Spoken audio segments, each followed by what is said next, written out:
അമേരിക്കയുടെ സഖ്യ കക്ഷി രാജ്യങ്ങളൊന്നും തന്നെ അമേരിക്കയുടെ തിട്ടൂരത്തിനപ്പുറത്തേക്ക് ചലിക്കാറില്ല. അമേരിക്കയ്ക്ക് പ്രധാനമായി നാറ്റോ സഖ്യവും നാറ്റോയ്ക്ക് തുല്യമായ മറ്റു സഖ്യങ്ങളുമാണ് ഉള്ളത്. അതിൽ പ്രധാനപ്പെട്ട രാജ്യങ്ങളാണ് ജപ്പാനും ദക്ഷിണ കൊറിയയുമൊക്കെ. ജപ്പാനുമായി പ്രതിരോധ സഖ്യമാണുള്ളത്, അതായത് നാറ്റോയ്ക്ക് തുല്യമായ സഖ്യം, പക്ഷേ നാറ്റോയിലല്ല എന്ന് മാത്രമേ ഉള്ളൂ. ഇപ്പോൾ ജപ്പാനും അമേരിക്കയുടെ തിട്ടൂരങ്ങൾ മറികടന്നുകൊണ്ട് റഷ്യയിൽ നിന്ന് കൂടുതൽ എണ്ണ വാങ്ങാൻ തീരുമാനിച്ചിരിക്കുന്നു.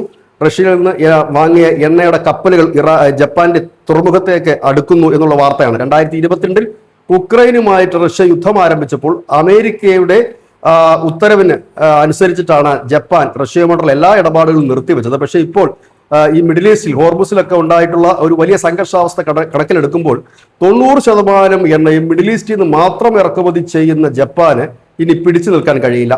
440 ദശലക്ഷം ബാരൽ കരുതൽ ശേഖരമുണ്ട് എന്നൊക്കെ ജപ്പാൻ പറയുമ്പോഴും അത് അധികം നീണ്ടു നിൽക്കില്ല എന്നാണ് പുറത്തുവരുന്ന വിവരം. കാരണം യുദ്ധം ഇനിയും നീളാൻ സാധ്യതയുണ്ട്. അങ്ങനെ വന്നു കഴിഞ്ഞാൽ ജപ്പാന്റെ കാര്യം വളരെ പരുങ്ങലിലാകും. അതുകൊണ്ട് തന്നെയാണ് റഷ്യയിൽ നിന്നും കൂടുതൽ എണ്ണ വാങ്ങാൻ അവർ തീരുമാനിക്കുകയും എണ്ണ ഇറക്കുമതി ചെയ്ത് തുടങ്ങുകയും ചെയ്തത്.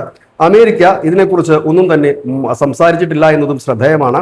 ഇതിൽ തൊട്ടു പിന്നാലെ ദക്ഷിണ കൊറിയയും അത്തരത്തിലേക്ക് ഒരു നീക്കത്തിലുണ്ട്. കാരണം അവരുടെ ഈ സെമി കണ്ടക്ടർ ചിപ്പുകളും മറ്റുമൊക്കെ നിർമ്മിക്കുന്ന ഫാക്ടറികൾ ഈ എണ്ണയുടെ പ്രതിസന്ധി മൂലം അടച്ചു പൂട്ടിയിടുന്ന നിലയിലേക്ക് മാറിയിരിക്കുന്നു. അതുകൊണ്ട് തന്നെ അവരും അത്തരത്തിലേക്ക് എണ്ണ ഇറക്കുമതി ചെയ്യാനുള്ള സാധ്യത ഉണ്ട് എന്നാണ്. അതായത് അമേരിക്കയ്ക്ക് ഒപ്പം നിന്ന പല രാജ്യങ്ങളും ഇപ്പോൾ പിടിച്ചു നിൽക്കാൻ ഗതിയില്ലാതെ അമേരിക്ക ശത്രുപക്ഷത്ത് നിർത്തിയിരിക്കുന്ന പല രാജ്യങ്ങളിൽ നിന്നും എണ്ണ ഇറക്കുമതി ചെയ്യാൻ ശ്രമിച്ചു തുടങ്ങിയിരിക്കുന്നു. News desk news India Malayalam.